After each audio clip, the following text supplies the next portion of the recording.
Welcome guys. तो as promised हम अपने जो कंपैरेटिव पॉलिटिक्स का पार्ट है पीएसआईआर ऑप्शनल के लिए राइट उसी को अभी कैरी ऑन कर रहे हैं।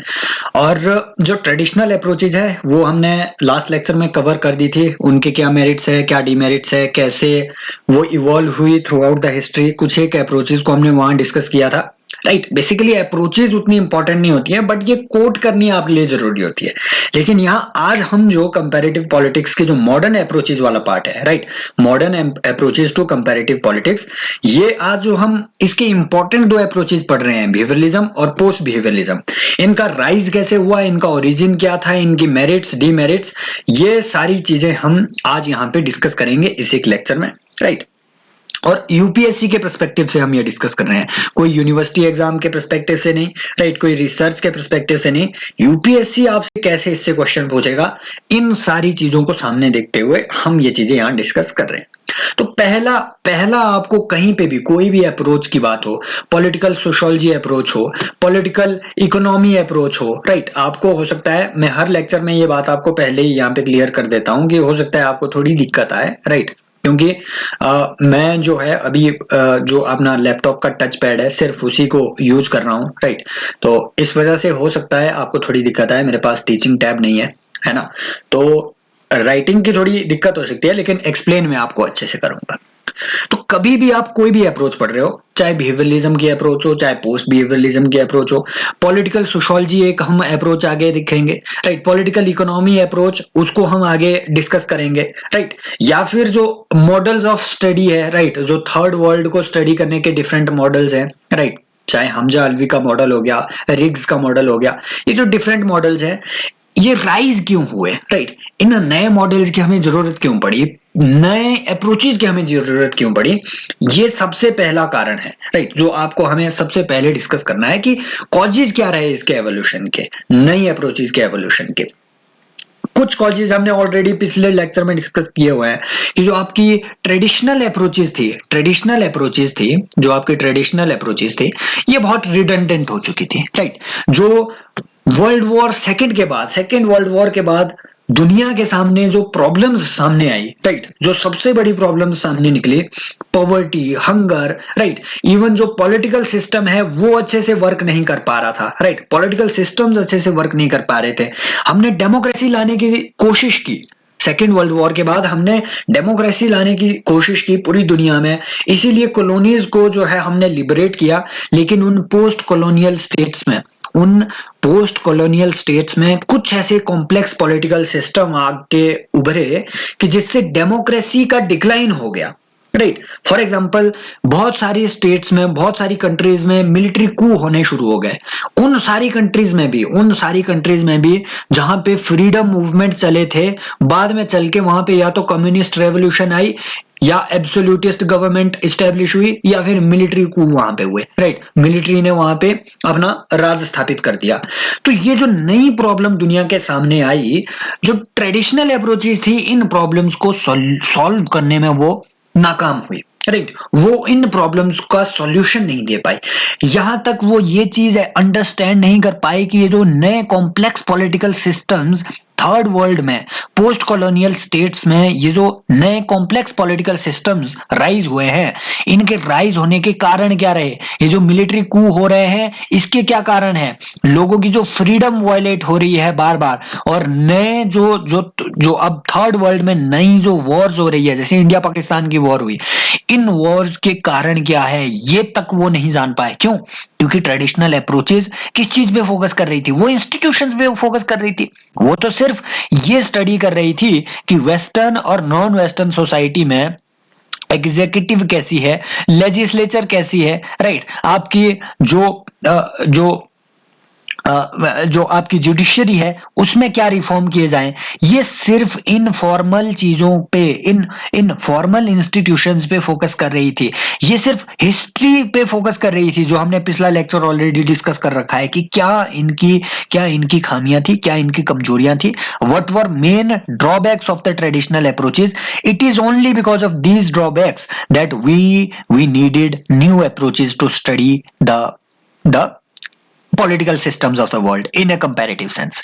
This is why हमें एक जरूरत पड़ी ऐसी चीज, एक ऐसी अप्रोच की जिससे कि हम लोगों का बिहेवियर समझ पाए कि ये जो कॉम्प्लेक्स पॉलिटिकल सिस्टम राइज हुए हैं, ऐसे पॉलिटिकल सिस्टम जिसमें कास्ट का इन्फ्लुएंस है, राइट, कास्ट का इन्फ्लुएंस है, इंडिया जैसे पॉलिटिकल सिस्टम में जिसमें जिसमें कम्युनलिज्म का इन्फ्लुएंस है, जिसमें रिलीजन का इतना इन्फ्लुएंस है, ये जो नए पॉलिटिकल सिस्टम इवॉल्व हो रहे हैं, ये जो नए इन्फ्लुएंसेस ऑन पॉलिटिक्स इवॉल्व हो रहे हैं, इन इन्फ्लुएंसेस के राइज होने के क्या कारण रहे, हमें ये स्टडी करना था, राइट।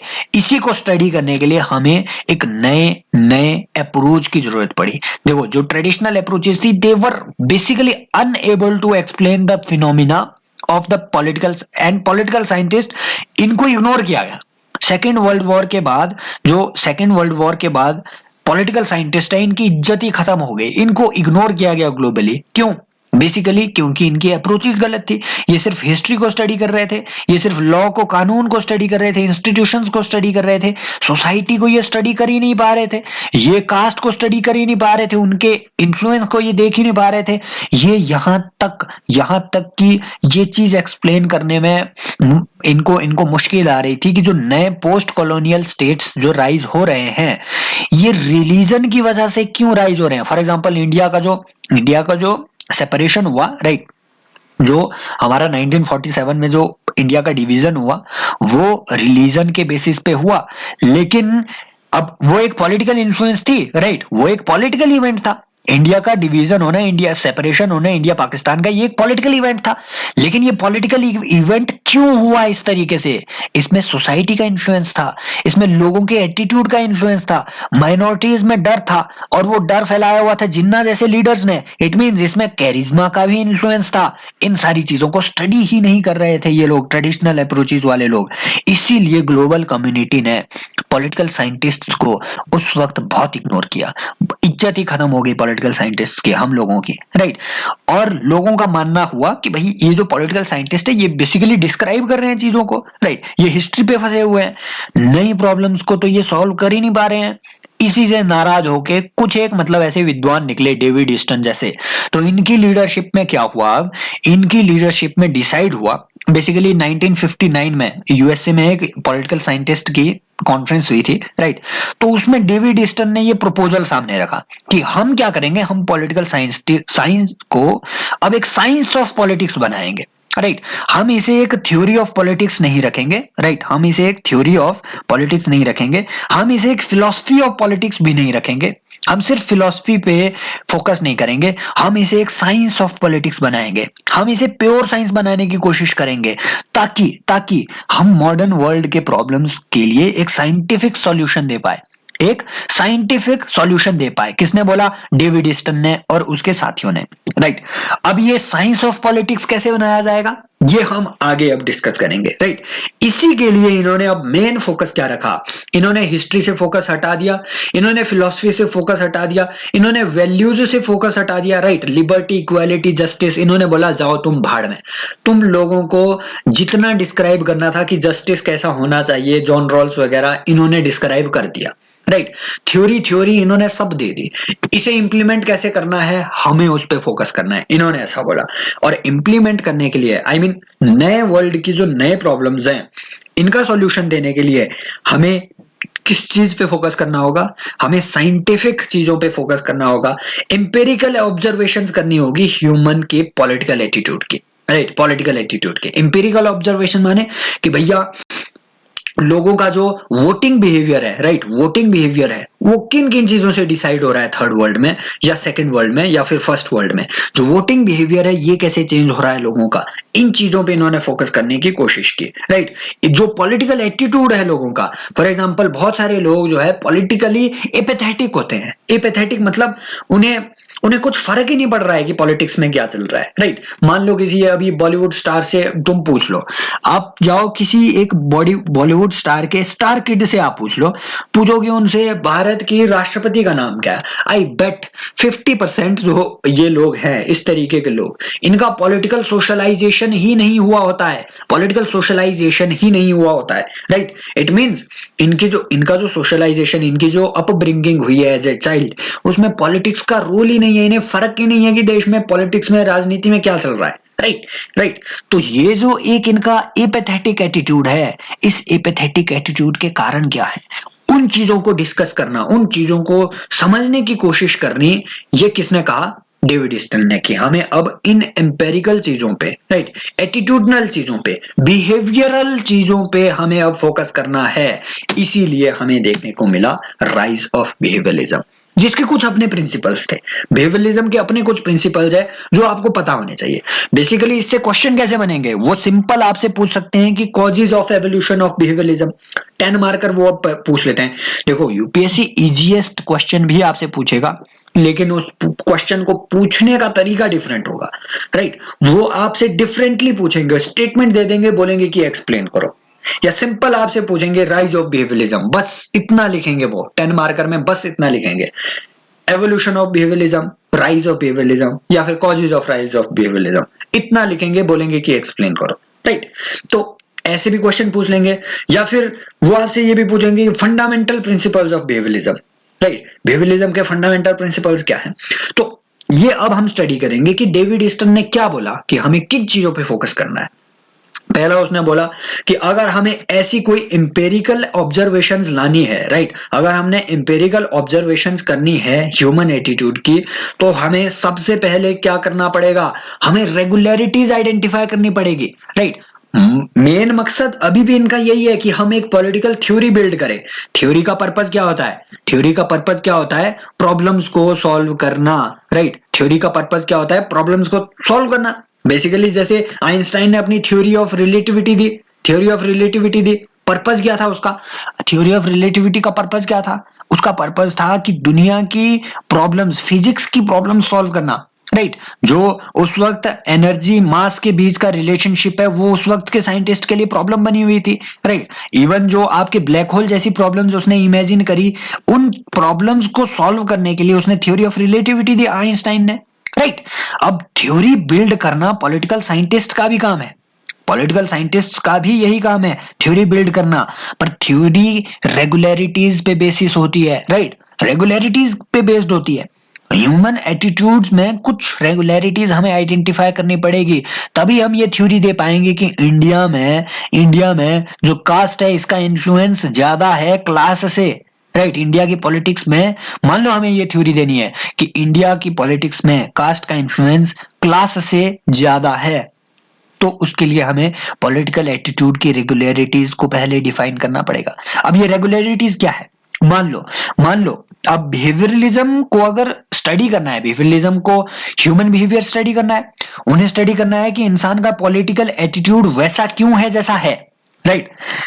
इंसान का पॉलिटिकल एटीट्यूड वैसा क्यों है जैसा वो है, हम उस तरीके से वोट क्यों कर रहे हैं, why are we voting in a manner, in a certain manner, right. हम एक सर्टेन मैनर में वोटिंग क्यों कर रहे हैं, एक सर्टेन लीडर को ही इलेक्ट क्यों कर रहे हैं, उस एटीट्यूड को हमें समझना है, राइट। अब इसमें अगर हमें इस एटीट्यूड को डिस्क्राइब करना है तो इसके कई कारण हो सकते हैं ऐसे एटीट्यूड के। फॉर एग्जाम्पल वोटिंग बिहेवियर हमारा जो अभी कोविड-19 आया था, राइट, कोविड-19 में जो मिसमैनेजमेंट हमें देखने को मिला गवर्नेंस का, राइट, कई सारे स्टेट्स में मिसमैनेजमेंट देखने को मिला और वहां पे सरकारों को जो है इलेक्शन में लॉस उठाना पड़ा, राइट। अब वो इलेक्शन का लॉस एक रेगुलर लॉस नहीं है, लेकिन वो इलेक्शन का लॉस एक रेगुलर लॉस नहीं है, वो एक इवेंट के द्वारा प्रॉम्प्ट किया गया था। कोविड-19 हमेशा नहीं रहेगा, कोविड-19 हमेशा नहीं रहेगा। इट मींस इस तरीके के जो प्रॉम्प्ट करने वाले, मतलब एकदम से ट्रिगर करने वाले, ट्रिगरिंग जो फैक्टर्स होते हैं, उन्हें हमें सबसे पहले ऑब्जर्वेशन से एलिमिनेट करना पड़ेगा। हमें सिर्फ उन फैक्टर्स पे फोकस करना पड़ेगा जो रेगुलर हैं, उन सारी चीजों पे फोकस करना पड़ेगा जो रेगुलर हैं और रेगुलरली हमारे एटीट्यूड को इन्फ्लुएंस कर रहे हैं, राइट। अब वो फैक्टर्स क्या हुए, रेगुलरिटीज के फैक्टर, बिल्कुल वही सारी बातें जो हम इतने दिन से डिस्कस कर रहे हैं कि इंडिया में एक रेगुलर एटीट्यूड पाया जाता है कि हम कास्ट को इलेक्ट कर रहे हैं, राइट। इनफैक्ट इंडियंस के बारे में बोला जाता है कि वी डोंट कास्ट वोट, ये एक चीजी लाइन है। इंडिया के पॉलिटिकल एटीट्यूड के बारे में बताया जाता है कि we don't cast our votes but we vote for our caste. Caste का इतना इन्फ्लुएंस है, राइट। जो रजनी कोठारी जैसे अपने जो स्कॉलर्स हुआ करते थे, इन्होंने कास्ट को एनालाइज किया इंडिया के पॉलिटिक्स के रिस्पेक्ट में। पर हमें ये बिहेवियरल अप्रोच को इंडिया में फोकस नहीं करना है, हम बस समझ रहे हैं कि हमें सबसे पहले क्या पॉलिटिकल एटीट्यूड की रेगुलरिटीज को फाइंड आउट करना है, ये इसका बेसिक पहला प्रिंसिपल है। दूसरा, अब जब हमने रेगुलरिटीज फाइंड आउट कर ली, हमने देख लिया कि इस पॉलिटिकल सिस्टम में कास्ट का इतना इन्फ्लुएंस है, रिलीजन का भी पाया जाता है, राइट, बाकी गवर्नेंस कैसी है उसका भी एक इन्फ्लुएंस है, राइट, लोगों की जो एजुकेशन का लेवल है वो भी एक इन्फ्लुएंस है हमारे पॉलिटिकल एटीट्यूड पे, राइट। अब जब हमने इन रेगुलरिटीज को एक बार देख लिया, समझ लिया कि ये रेगुलरिटीज पाई जाती है लोगों के पॉलिटिकल एटीट्यूड में, अब उससे रिलेटेड हमने सर्वे करना है। पर सर्वे करने से पहले हमें टेक्निक्स, सर्वे की टेक्निक्स पहले डिफाइन करनी पड़ेगी। हमें देखना पड़ेगा कि सर्वे जो हम कंडक्ट कर रहे हैं लोगों से, जो क्वेश्चन हम पूछ रहे हैं, राइट, उनका एटीट्यूड समझने के लिए, राइट, उनका बिहेवियर समझने के लिए उन टेक्निक्स को हमें पहले डिस्क्राइब करना, डिफाइन करना पड़ेगा, वेल डिफाइंड। ये उनके प्रिंसिपल्स है, राइट, कि वेल डिफाइंड हमारी सर्वे टेक्निक्स होनी चाहिए, राइट। सर्वे टेक्निक्स होनी चाहिए कि क्वेश्चन कैसे फ्रेम किए जाने हैं, वो क्वेश्चन पूछे कैसे जाने हैं, ये सर्वे सैंपल सर्वे होगा या फिर एक कॉम्प्रिहेंसिव सर्वे होगा, सैंपल साइज क्या होगा, राइट, ये सारी चीजें आपकी सर्वे टेक्निक्स में आती है, राइट। बेसिकली बिहेवियरलिस्ट जो है ये सर्वे पे ही ज्यादा रिलाय करते हैं, लोगों से डेटा कलेक्ट करते हैं। It is basically data based approach to understand the political phenomena. अब जब हमने ये टेक्निक्स डिफाइन कर ली कि हमारे सर्वे के ये टेक्निक रहने वाले हैं, फिर इनका तीसरा प्रिंसिपल क्या है, क्वांटिफिकेशन, कि हमने अब जो टेक्निक्स डिस्क्राइब की है कि ये क्वेश्चन हम पूछेंगे, अब इन क्वेश्चन से रिलेटेड हमें डाटा इकट्ठा करना है, राइट, हमें लोगों के पास जाना है, उनसे वो क्वेश्चन पूछने हैं, राइट, और फिर हम जानेंगे कि भैया इनके यस वाले आंसर कितने हैं, नो वाले आंसर कितने हैं, हमें कंपैरिजन करना है, पाई चार्ट बनाना है, राइट, वो सारी चीजें काय में आएगी आपकी क्वांटिफिकेशन, कि हमें नंबर, क्वांट्स हमें इकट्ठा करने हैं, राइट, डेटा हमें इकट्ठा करना है, that is basically your quantification. लेकिन फिर ऐसा मतलब ऊल जुलूल का आप डेटा इकट्ठा कर लो कहीं से, तो आप क्या उससे कुछ कंक्लूजन निकाल पाओगे? नहीं, नहीं। डेटा कैसा होना चाहिए? सिस्टमेटिक होना चाहिए भैया, सिस्टमेटिक मैनर में आपका डेटा भी कलेक्ट होना चाहिए, राइट। फॉर एग्जांपल, आपने एक इंडिविजुअल से पूछ लिया कि हाँ बताओ आप कौन से कास्ट के एमएलए को वोट करोगे, दूसरे इंडिविजुअल से आपने ये क्वेश्चन पूछा ही नहीं, आपने दूसरे इंडिविजुअल से कोई दूसरा क्वेश्चन पूछ लिया कि हाँ भैया क्या आपका एमएलए आपका रिलेटिव है, उसने बोला नहीं, फिर बोला तो क्या आप उसे वोट करोगे? भाई मतलब ये रिलेशनशिप, मतलब रिलेशन किसी का इस्टेब्लिश्ड उससे है या नहीं है, एक दूसरा आपका फैक्टर कास्ट का हो गया, राइट। या फिर दूसरा एग्जांपल लेते हैं, एक इंसान से आपने पूछा कि ये आपकी कास्ट का एमएलए है, राइट, एमएलए का उम्मीदवार है, आप क्या उसे वोट करोगे या नहीं? बंदा बोला हाँ। दूसरे से आपने कास्ट वाला क्वेश्चन पूछा ही नहीं, आपने उससे पूछा रिलीजन वाला, तीसरे से आपने कुछ और ही पूछ लिया, तो ऊल जुलूल डाटा इकट्ठा करके आप सिस्टमेटिक वे में उससे कंक्लूजन नहीं निकाल पाएंगे। इट मींस आप जो भी ये नंबर्स क्वांट्स इकट्ठा कर रहे हो, डाटा इकट्ठा कर रहे हो, उसे सिस्टमाइज करना जरूरी है। सिस्टमाइजेशन ऑफ डाटा इज इंपॉर्टेंट। ये इनका एक तीसरा चौथा प्रिंसिपल। पांचवा प्रिंसिपल है इनका जनरलाइजेशन। जनरलाइजेशन बेसिकली क्या होता है, जब आपने डाटा को सिस्टमाइज कर लिया तो उससे आपने कंक्लूजन निकालना है, राइट। क्या निकालना है? कंक्लूजन। कंक्लूजन मींस जब भी आप, फॉर एग्जांपल, अब ये जो सिस्टमाइजेशन और क्वांटिफिकेशन की टेक्निक है, पॉलिटिकल पार्टीज इन टेक्निक्स का भरपूर यूज कर रही है। इलेक्शन से पहले आप देखना, आपको कॉल जरूर आएगी, किसी ना किसी वो आपको बोलेंगे कि भैया हम जो है अपनी यूनिवर्सिटी के लिए रिसर्च कर रहे हैं, हमें बताइए कि क्या आप इस एमएलए से संतुष्ट हैं, इसके काम से संतुष्ट हैं, नहीं है, राइट। ऐसे आपको कॉल जरूर आएंगे अगर आप एक वोटिंग एज के कैंडिडेट हैं। ध्यान देना, मतलब याद करो ऐसी कोई भी कॉल आपको लास्ट टाइम आई हो, या अपने पेरेंट्स से पूछ लेना, किसी से भी दोस्तों से पूछ लेना, किसी ना किसी को ऐसी कॉल्स आई होगी, राइट। अब पॉलिटिकल पार्टीज इस बिहेवियरल अप्रोच का भरपूर इस्तेमाल कर रही है। वो इलेक्शन से पहले डाटा इकट्ठा करती है और लोगों की राय पहले ही जान लेना चाहती है कि इस कॉन्स्टिट्यूएंसी से किस कैंडिडेट की ज्यादा सपोर्ट है, वो उसी कैंडिडेट को टिकट्स देंगे, राइट। ये जो प्रोसेस है, ये वो एकदम सीक्रेटली कर रहे हैं, बताते नहीं है किसी को कि हम लोगों से ऐसे डाटा इकट्ठा कर रहे हैं, राइट। अदरवाइज उन पे लीगल कार्यवाही हो सकती है भैया, कि भैया ये तो एकदम जो आपका जो गुप्त मतदान का आपका जो सिद्धांत है, राइट, उसके बिल्कुल खिलाफ है, राइट। सो सिस्टमाइजेशन और क्वांटिफिकेशन इसका आजकल भारी यूज हो रहा है पॉलिटिक्स में भी, राइट। और आपका जो बेसिकली जैसे आईपैक हो गया, right? आप ये एग्जांपल्स कोट कर सकते हो आपने कहीं पे भी, अगर अगर वो आपसे पूछे कि व्हाट आई मीन, कुछ भी आपसे पूछे कि right your views upon the current application of the behavioural approach, वो आपसे ऐसे भी पूछ सकते हैं, राइट। तो इसमें एग्जांपल दे दो, जैसे वो जो प्रशांत किशोर की आईपैक नाम की एक इंस्टीट्यूशन है, राइट, पढ़ा होगा आपने, सुना होगा प्रशांत किशोर के बारे में। उन्होंने एक आईपैक नाम की अपनी एक Indian political action task force, इस तरीके की कमेटी, इस तरीके का इन्होंने एक अपनी एजेंसी शुरू की। इसका काम ही यही होता था, डाटा कलेक्ट करना, लोगों से राय उनकी जानना, उस बेसिस पे अपने लीडर्स को राय देना, राइट, उनको उनको कुछ रिकमेंडेशंस देना कि अपनी पार्टी में ये चेंज लाओ, लोग ये चाहते हैं आपसे। इनका काम ही यही था और इससे ये पैसे बटोरा करते थे, राइट। जैसे अभी आप देख सकते हैं कि जो कैम्ब्रिज एनालिटिका के केस आया था एक 2016-2017 में, राइट। इस केस में पाया गया कि जो कैम्ब्रिज एनालिटिका नाम की एक ब्रिटिश एजेंसी है, ये लोगों के वोटिंग बिहेवियर को इन्फ्लुएंस कर रही है टारगेटेड एड्स के थ्रू, राइट, टारगेटेड एड्स के थ्रू, टारगेटेड प्रोग्राम्स के थ्रू। तो ये सारी चीजें क्या है, बेसिकली ये बिहेवियरल अप्रोच ही है पॉलिटिकल साइंटिस्ट की। ये जो प्रशांत किशोर जैसे लोग हैं, ये क्या है, ये पॉलिटिकल साइंटिस्ट ही हैं, ये लोगों की पॉलिटिकल बिहेवियर को स्टडी कर रहे हैं। तो डाटा का quantification, systematization, they are very important parts.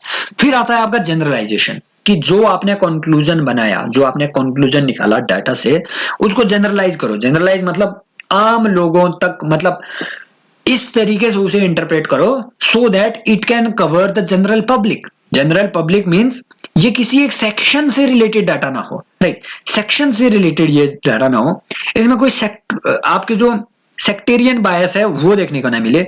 ऐसा नहीं होना चाहिए कि आपने सिर्फ मुस्लिम्स के पॉलिटिकल एटीट्यूड या हिंदू के पॉलिटिकल एटीट्यूड को इसमें डिस्क्राइब किया।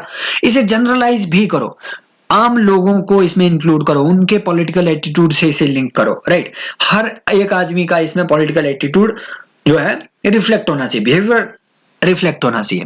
और उसके बाद जब आपने ऐसा कोई आपने कंक्लूजन निकाला जनरलाइजेशन करके, then you should verify your generalization as well, right? Whatever general conclusion you have made, right, whatever general conclusion you have derived from the data, you must verify that conclusion as well. और verification कैसे होगा, लोगों की feedback से। उसके लिए वही David Easton ने अपना एक दूसरा जो systems approach, right, systems approach जो उसने अपनी दी थी, वो अप्रोच आप उसमें फीडबैक लूप वाला मैकेनिज्म आप उसमें यूज कर सकते हो। अब अगेन कंपैरेटिव पॉलिटिक्स में दो इंपॉर्टेंट जो आपकी अप्रोचेज है वो है सिस्टम्स अप्रोच, राइट, और structural functional analysis. Structural functional analysis, ये दोनों अप्रोचेज मैंने ऑलरेडी कवर कर रखी है। तो आपने बस ये काम करना है कि जो PSIR की मैंने प्लेलिस्ट बनाई है उसमें जाके देखना, ये दोनों अप्रोचेज आपको वहां ऑलरेडी कवर होते हुए देखने को मिलेगी। तो इन्हें मैं फिर से कवर नहीं करूंगा अभी नए लेक्चर्स में। अभी हम बिहेवियरलिज्म पे फोकस अपना कर रहे हैं। अगेन वेरिफिकेशन होगी, then comes your value neutrality, कि आपने जो भी इसमें ये अपना जनरलाइजेशन करके जो कंक्लूजन निकाला वो वैल्यू न्यूट्रल होना चाहिए बिहेवियरल्स के अनुसार।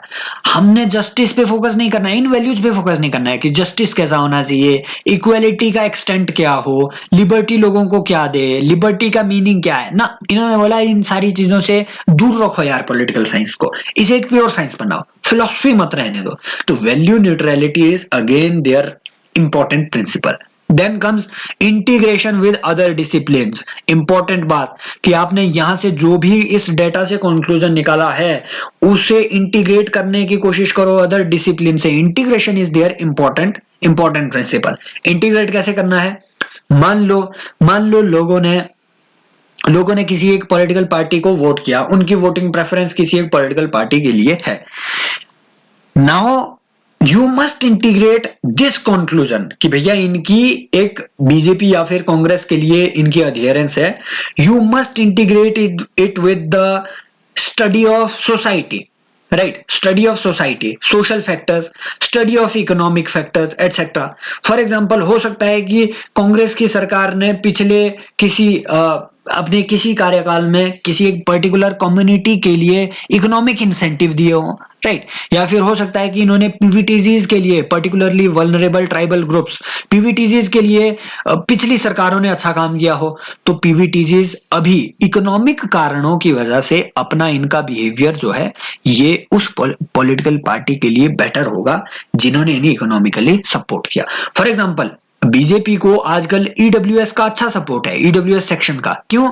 क्योंकि इन्होंने ईडब्ल्यूएस रिजर्वेशन लाया, ईडब्ल्यूएस रिजर्वेशन लाया, राइट। तो ये बेसिकली क्या है? ये पॉलिटिकल इकोनॉमी अप्रोच है। other disciplines, economy is impacting the politics, right, society is impacting the politics, तो इंटीग्रेट करना इसे जरूरी है अदर डोमेन्स ऑफ नॉलेज से, राइट। ये बेसिकली इनके प्रिंसिपल्स है जो आपको याद रखने हैं। ये याद इसलिए रखने हैं, इनमें से कम 5 तो आप याद रखो। फॉर एग्जांपल, अगर बिहेवियरलिज्म पे आप पे क्वेश्चन आ भी गया, राइट, तो सिंपली आप डिफाइन करने के लिए भी ये सारी चीजें लिख सकते हो कि behaviourism is basically a knowledge movement in political science that was led by the scholars like David Easton, focusing on the principles like regularities in political behavior, techniques and quantification of data, systemization and generalization of data, and value neutrality of the political conclusions। इस तरीके से आप एक simple सी definition भी बना सकते हो, right. तो इसलिए ये इस तरीके के प्रिंसिपल्स, कीवर्ड्स, ये इंपॉर्टेंट है। अब आते हैं अचीवमेंट पे कि ये इन्होंने इतना बिहेवियर मूवमेंट भाई ला दिया। अब अचीवमेंट पे आते हैं, वो सारी चीजें कि इनकी अचीवमेंट क्या रही। इंपॉर्टेंट बात कि इन्होंने माइक्रो लेवल एनालिसिस पे फोकस किया। ये इससे पहले क्या होते थे? मैक्रो एनालिसिस होता था, पूरी कंट्री का ये एनालिसिस पॉलिटिकल साइंटिस्ट करते रहते थे। मान लो पॉलिटिकल साइंटिस्ट अगर इंडिया की पॉलिटिक्स को एनालाइज कर रहे हो तो वो पूरी कंट्री के स्टेट का मतलब फेडरल स्ट्रक्चर को एनालाइज कर रहे होंगे, राइट। जैसे एवी डाइसी जैसे लोग थे, इन्होंने किन चीजों पे फोकस किया? इन्होंने फोकस किया फेडरल स्ट्रक्चर पे इंडिया के, इन्होंने फोकस किया इंडिया में सेपरेशन ऑफ पावर पे, इन्होंने इंडिया की कॉन्स्टिट्यूशन पे फोकस किया। किस चीज पे फोकस किया? इंडिया की चीजों पे, मैक्रो लेवल की चीजों पे। इन्होंने पूरी कंट्री को एक ही स्टडी, मतलब इन्होंने जो इससे पहले के जो पॉलिटिकल साइंटिस्ट थे, जो ट्रेडिशनल पॉलिटिकल अप्रोच वाले लोग थे, ये क्या करते थे? ये बेसिकली पूरी कंट्री को एक जैसा मानते थे और टॉप डाउन एनालिसिस करते थे पूरी कंट्री का कि भैया पूरी कंट्री एक जैसी है, सभी लोगों के एटीट्यूड एक जैसे हैं, राइट, कोई डिफरेंस नहीं है। तो एक ही चीजें, एक जैसी चीजें सभी लोगों के पॉलिटिकल एटीट्यूड को इन्फ्लुएंस कर रही है। वो क्या है? कॉन्स्टिट्यूशन, लॉ, लीगैलिटी, लेना देना, इंस्टीट्यूशंस एक्सेट्रा। इससे पहले मैक्रो लेवल का एनालिसिस होता था भाई। पर बिहेवियरलिस्ट्स का इंपॉर्टेंट रोल ये रहा कि इन्होंने पॉलिटिकल साइंटिस्ट को पुश किया, बेसिकली पुश किया कि आप माइक्रो लेवल एनालिसिस करो, लोगों का इंडिविजुअल लेवल पे उनका पॉलिटिकल बिहेवियर समझने की कोशिश करो, राइट। इंडिविजुअल लेवल पे हर एक आदमी से सर्वे के थ्रू पूछो कि उसके लिए क्या चीज मैटर करती है ज्यादा, उसके लिए कास्ट मैटर कर रही है अपनी ज्यादा, या फिर उसकी एजुकेशन, हेल्थ, ये सारी चीजें मैटर कर रही है, डेवलपमेंट ये मैटर कर रही है। अब ये लोगों के लिए डिफरेंट डिफरेंट होगा। बूढ़े बूढ़े लोगों से आप पूछेंगे, बोलेंगे कि हाँ भैया हमारी जात का आदमी है, हमें सपोर्ट तो करना ही होगा। बूढ़े बूढ़े लोग, ओल्ड एज के लोग इस तरीके से समझेंगे पॉलिटिक्स को। And then the younger people, they will be much more I mean aligned towards the developmental agendas, right, developmental agendas। and your city के जो लोग हैं, urban population, they are again, they want development, right, they are more aligned towards the developmental agenda in the urban areas. इसीलिए तो आम आदमी party जैसी जो पार्टियां हैं, ये दिल्ली जैसे शहरों में आपको ज्यादा इनका इन्फ्लुएंस देखने को मिलेगा, शहरी इलाकों में ज्यादा इन्फ्लुएंस देखने को मिलेगा। बट देन रूरल पॉपुलेशन, इनके अपने एजेंडा है, राइट, इनके लिए एग्रीकल्चर एजेंडा है, इनके लिए एम्प्लॉयमेंट एजेंडा है। Apart from that major agenda इनके लिए क्या है? इनके लिए अपना मेजर एजेंडा वही है, कास्ट हो गया, रिलीजन हो गया, क्लास हो गया। ये अभी भी इन चीजों में फंसे हुए हैं। Why? Because level of political education, level of political socialization, that is not very well, I mean the political culture is not well developed in the rural areas, right. इसी वजह से माइक्रो लेवल एनालिसिस हमें better understanding देता है। अलग अलग fragments का अलग अलग एनालिसिस करना हमें एक बेटर अंडरस्टैंडिंग देता है, और ये सिमिलर है मॉडर्निस्ट अप्रोच से, पोस्ट मॉडर्निस्ट अप्रोच से, right. Post modernist approach basically हम आगे अभी डिस्कस ये भी करेंगे पोस्ट मॉडर्निज्म क्या है। अभी के लिए समझ लो कि जो आपका लियोटार्ड और फूको जैसे, माइकल फूको जैसे जो लोग थे, इन्होंने बेसिकली यही यही चीज इन्होंने कही कि भैया जो मॉडर्निस्ट लोग हैं, मॉडर्निस्ट मतलब इंडस्ट्रियल रेवोल्यूशन के बाद जो मॉडर्निज्म आया दुनिया में, मॉडर्निस्ट लोगों ने पोल्यूट कर दिया नॉलेज को। इन्होंने सिंपली ऐसा बोला, इन्होंने बोला कि ट्रुथ जो है मल्टी लेयर्ड है। पोस्ट मॉडर्न लोगों ने ये बोला कि ट्रुथ जो है मल्टी लेयर्ड है, आप एक डायमेंशन से ट्रुथ को नहीं देख सकते, राइट। इस दुनिया में कुछ भी एब्सोल्यूट ट्रुथ नहीं, कुछ भी एब्सोल्यूट रॉन्ग नहीं है, राइट। तो आप सिर्फ एक डायमेंशन को कवर नहीं कर सकते, सब चीजों को एक जैसा नहीं देख सकते। इसीलिए इन्होंने पोस्ट मॉडर्निस्ट ने अपनी एक थ्योरी ऑफ एनालिसिस दी, deconstructionist theory of analysis. Deconstructionist theory कि भैया जो स्मॉलर ग्रुप्स है ना सोसाइटी में, इनकी ट्रुथ को भी जानो, ट्राइब्स को एनालाइज करो, ट्राइब्स को एनालाइज करो। फूको ने यही तो बात कही, राइट। ट्राइब्स को एनालाइज करो, पावर स्ट्रक्चर को समझना है तो क्लास को एनालाइज करो, इनको डीकंस्ट्रक्ट करो, एक क्लास के अंदर भी क्लासेस हैं, इनको डीकंस्ट्रक्ट करो, फिर चीजों को एनालाइज करो, तब जाके आपको डीकंस्ट्रक्शनिस्ट एक अच्छी व्यू आपको नॉलेज का देखने को मिलेगा, पॉलिटिकल अंडरस्टैंडिंग मिलेगी। तो माइक्रो लेवल एनालिसिस में इन्होंने फोकस किया। दूसरा इनका कि जो रिसर्च मेथोडोलॉजी है, इस पे इन्होंने मेन फोकस किया और इससे एडवांसमेंट हुई रिसर्च मेथोडोलॉजी की। बेसिकली जो सर्वे टेक्निक्स हैं, इंपॉर्टेंट बात कि भैया वो क्वेश्चन ऑफ सर्वे क्या होने चाहिए, राइट। क्वेश्चन ऑफ सर्वे क्या होने चाहिए, लोगों के पॉलिटिकल बिहेवियर समझने के लिए सर्वे अगर हमें करना है तो वो कैसे करना है, इन सारी चीजों पे इन्होंने मेन फोकस किया और इससे रिसर्च मेथोडोलॉजी इसकी बड़ी एडवांसमेंट हुई, डेवलपमेंट हुई। अगेन इंपॉर्टेंट बात कि जो पॉलिटिकल साइंस पे पहले जो एक ब्लॉट लगा हुआ था, एक धब्बा लगा हुआ था कि we are overburdened with the value systems, कि जो पॉलिटिकल साइंटिस्ट इससे पहले हुआ करते थे, जैसे रॉल्स हो गए, जॉन रॉल्स हो गए, राइट, लॉक हो गए, रोसो वगैरह, ये फिलोसफर बेसिकली है, राइट। आपके जो लास्की हो गए, इन्होंने किन चीजों पे फोकस किया था, वैल्यूज पे, कि भैया वेलफेयरिज्म क्या होना चाहिए, जस्टिस कैसा होना चाहिए, रॉल्स ने इन चीजों पे फोकस किया। इस वजह से हम पे एक ब्लॉट, एक बर्डन बना हुआ था पॉलिटिकल साइंटिस्ट पे कि भैया हम सिर्फ वैल्यू पे फोकस कर रहे हैं, रियलिटी से हम बहुत दूर हैं, हम बस लिबर्टी, इक्वालिटी, फ्रेटर्निटी डिस्कस करते जा रहे हैं। हमें इन चीजों से डिपार्चर किसने दिलाया, इन चीजों से छुटकारा किसने दिलाया और थोड़ा रियल साइंस का एलिमेंट किसने लाया, बिल्कुल आके बिहेवियरलिस्ट मूवमेंट ने। सर्वे टेक्निक का डेवलपमेंट हुआ, हमने अभी बात की, and prediction of voting behaviour, prediction of, ये एक इंपॉर्टेंट बात है। इसमें आप एग्जांपल दे सकते हो कि नई इंस्टीट्यूशन जैसे आपका आईपैक जैसी इंस्टीट्यूशन में आपको एग्जांपल दिया, राइट, जो प्रशांत किशोर की ऑर्गेनाइजेशन है, राइट, जैसे कैम्ब्रिज एनालिटिकल जैसी इंस्टीट्यूशंस है। ये सारी चीजें इन्होंने वोटिंग बिहेवियर को प्रिडिक्ट करना पॉसिबल बना दिया, लोग किधर वोट करेंगे ये पॉसिबल बना दिया इन्होंने।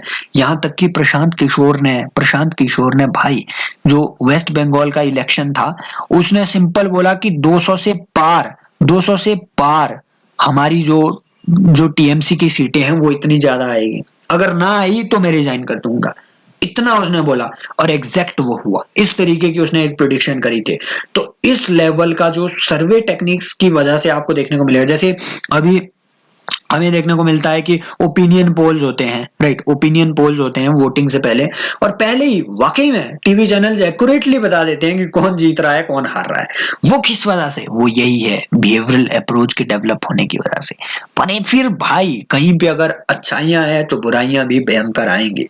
और बुराई क्या है बिहेवियरल अप्रोच की, सीधी बात, ये चीजी लाइन आप रट लेना, लिप्सन की एक लाइन है, राइट, ये एकदम बहुत अट्रैक्ट करेगी आपके जो भी एग्जामिनर होगा कि भैया behavioural approach studies what men do while seeking to study why men do. ये बिहेवियरलिस्ट बेसिकली चाहते क्या थे, मैंने सब शुरुआत में आपसे क्या कहा था कि बिहेवियरलिस्ट जानना चाहते थे कि हमारा जो पॉलिटिकल बिहेवियर है वो वैसा क्यों है जैसा है, राइट, कि हम जो वोटिंग हमारा बिहेवियर है, हम जो किसी एक पार्टी को इलेक्ट कर रहे हैं डेमोक्रेसी में, या फिर इवन इवन जैसे पाकिस्तान जैसी कंट्रीज हो गई, यहाँ पे लोगों का पॉलिटिकल बिहेवियर एकदम ऐसा है कि ये मिलिट्री के रूल को सपोर्ट करते हैं, ये खुद ही नहीं चाहते, कुछ कंट्री के लोग खुद ही डेमोक्रेसी नहीं चाहते, क्योंकि इनका मानना है कि डेमोक्रेसी आएगी तो डेवलपमेंट डिक्लाइन हो जाएगा, करप्शन आएगा, वगैरह वगैरह। तो ये अंडरस्टैंड क्या करना चाहते थे कि ये जो इस तरीके का पॉलिटिकल बिहेवियर लोगों का है वो वैसा क्यों है। They wanted to study why men do, but what they are actually studying what men do. ये क्या क्या स्टडी कर रहे हैं। यहां मैंने आपसे सर्वे पूछा, राइट, सर्वे पूछा, सर्वे के क्वेश्चन क्या है इनके। सर्वे के क्वेश्चन होते हैं कि भैया आप जो है आप किस कैंडिडेट को वोट करेंगे, लोगों से ये पूछते हैं, क्या आप इसे सपोर्ट करते हैं या नहीं सपोर्ट करते हैं। ये इस तरीके की चीजों पे क्वेश्चन कर रहे हैं कि व्हाट इट इज, ये सिर्फ उस चीज पे फोकस कर रहे हैं, राइट। दुनिया में जैसा चल रहा है वैसा, दुनिया में जो चल रहा है वो क्या चल रहा है, ये इन चीजों पे फोकस कर रहे हैं।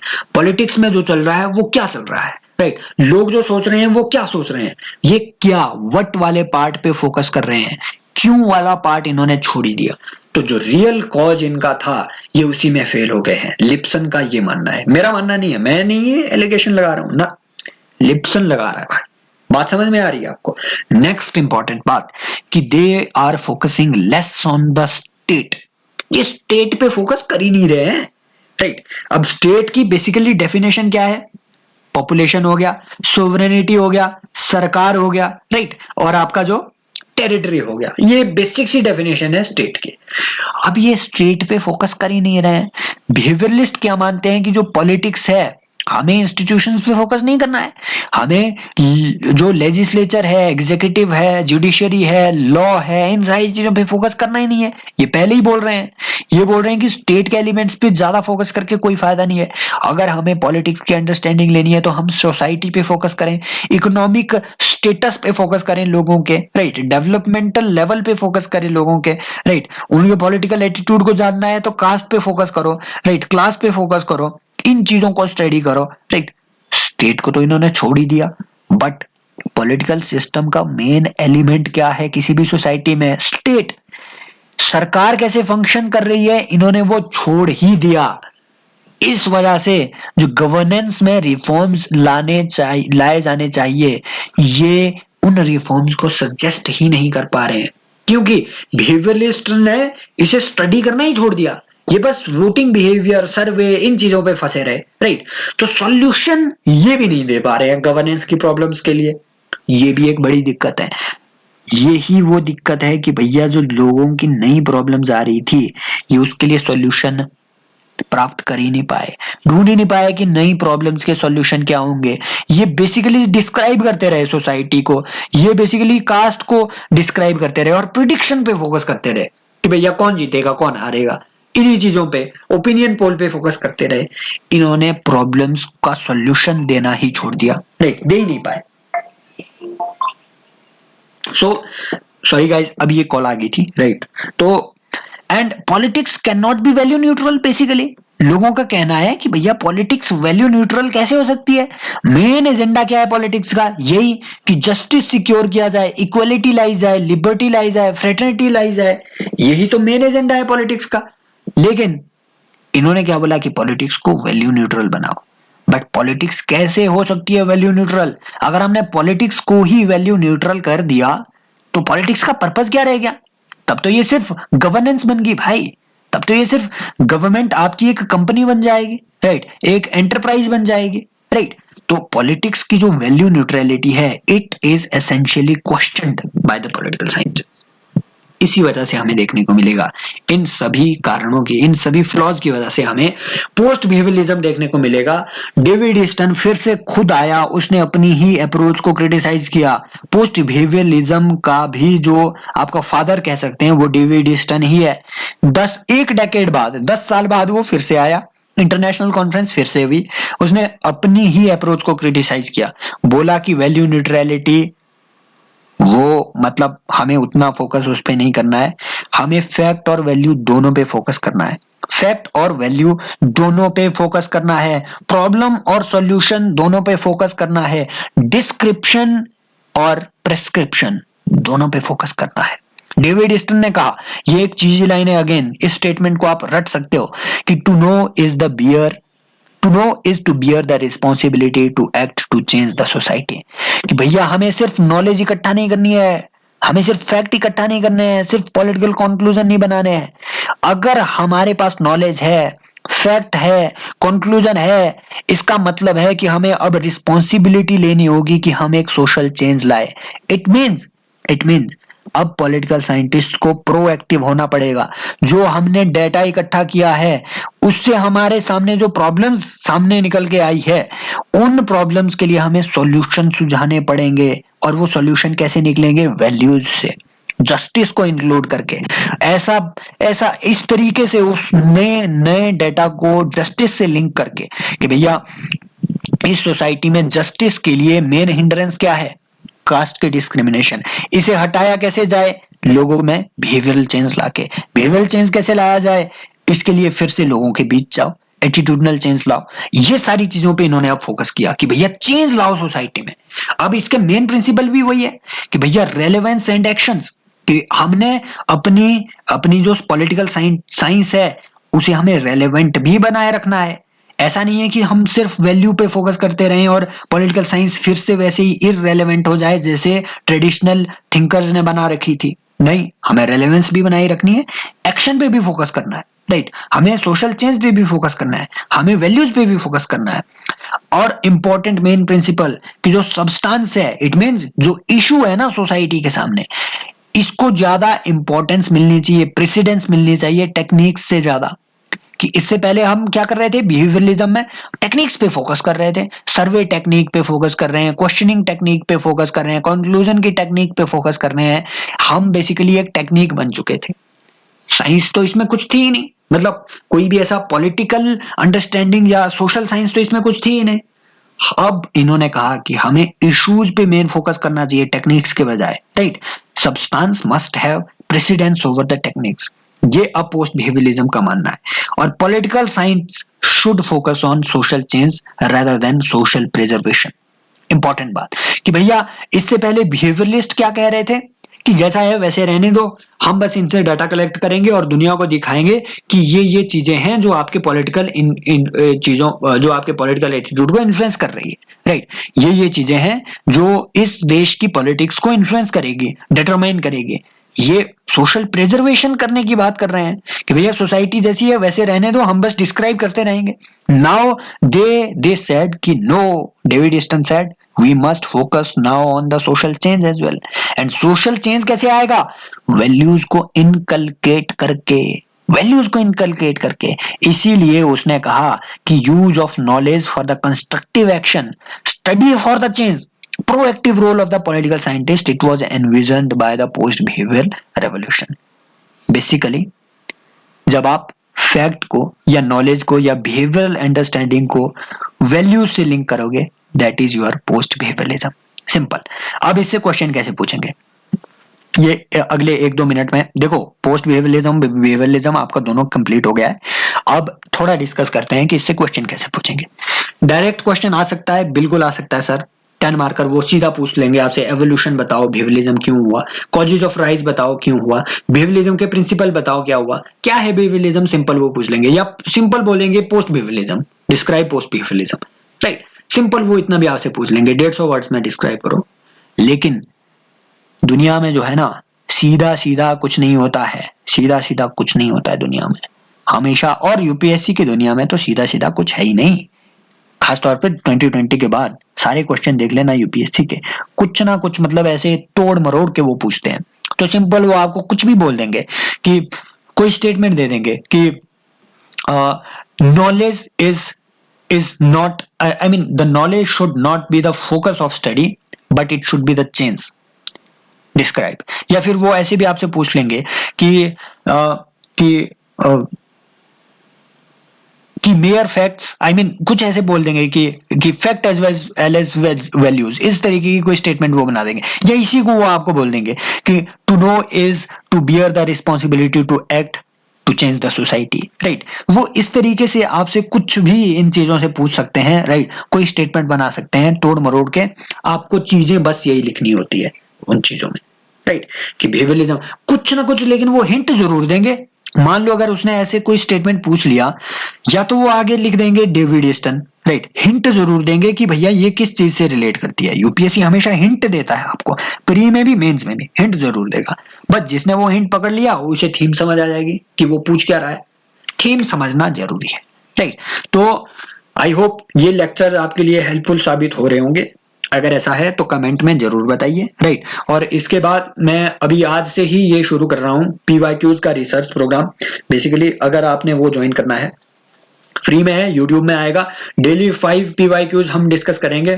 और मैंने आपको ऑलरेडी बता रखा है कि मैंने इस बार जो ऑब्जर्व किया अपने प्री में, कम से कम 30 क्वेश्चन ऐसे थे जो कहीं ना कहीं पीवाईक्यूज से लिंक्ड थे। कुछ तो डायरेक्ट थे, कुछ पीवाईक्यूज से लिंक्ड थे, मतलब उससे डिराइव किए हुए थे, इजीली अटेम्प्ट कर सकते थे।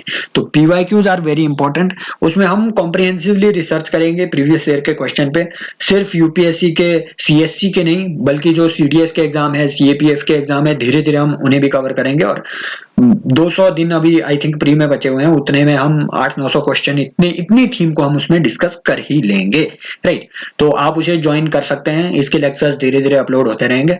बाकी कंपैरेटिव पॉलिटिक्स हम अभी कंप्लीट करेंगे धीरे धीरे, इसके भी आपको लेक्चर्स यूट्यूब पे देखने को मिलेंगे। कैसे लग रहे हैं लेक्चर भाइयों बताइयो अपने यूट्यूब में कमेंट में, राइट। और टेलीग्राम ज्वाइन करना हो तो लिंक आपको मिल जाएगा डिस्क्रिप्शन में।